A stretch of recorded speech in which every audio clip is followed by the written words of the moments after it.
ಆತ್ಮೀಯರೇ ನಮಸ್ಕಾರ.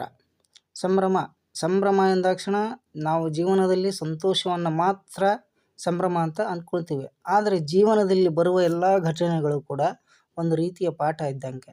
ಅದನ್ನು ಹೇಗೆ, ಯಾವ ರೀತಿ, ಯಾವ ಸಂದರ್ಭದಲ್ಲಿ ಸ್ವೀಕರಿಸುತ್ತೇವೆ ಅನ್ನುವುದು ಬಹಳ ಮುಖ್ಯ. ಕೆಲವರು ಸಂಭ್ರಮ ಎಂದಾಕ್ಷಣ ಏನು ಅಂದ್ಕೊತಾರೆ ಅಂದರೆ ಹಬ್ಬದ ದಿನಗಳು, ಪ್ರಯಾಣ, ಪಾರ್ಟಿ, ಹೀಗೆ ಕೆಲವು ವಿಷಯಗಳು ಸಂಭ್ರಮ ಅಂತ ಅಂದ್ಕೊತಾರೆ. ಆದರೆ ಕಡು ಬಡತನ ಹಾಗೂ ಕಡು ಕಷ್ಟವೂ ಒಂದು ರೀತಿ ಸಂಭ್ರಮ.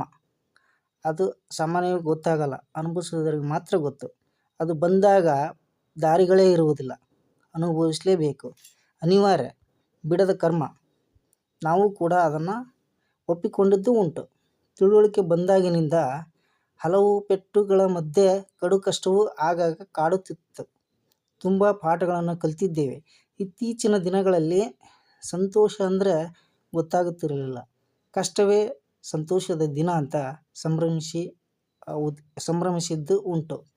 4 ಗೋಡೆಗಳ ಮಧ್ಯೆ ಎಲ್ಲವನ್ನೂ ಕಳೆದುಕೊಂಡು ಏಕಾಂತದಲ್ಲಿದ್ದಾಗ ನೋವನ್ನು, ಅವಮಾನವನ್ನು ನುಂಗಿಕೊಂಡು ಅನುಭವಿಸಿ ಸಂಭ್ರಮಿಸಿದ್ದು ಉಂಟು. ಎಲ್ಲವನ್ನೂ ಕಳೆದುಕೊಂಡಾಗ ಸಂಗಾತಿ ಮತ್ತು ಮಗಳ ಮುಖಾಂತರ ದೇವರು ಬಂದು ಕಾಯುತ್ತಾನೆ, ಹೊಸ ಜೀವನಕ್ಕೆ ನಾಂದಿ ಹಾಡುತ್ತಾನೆ.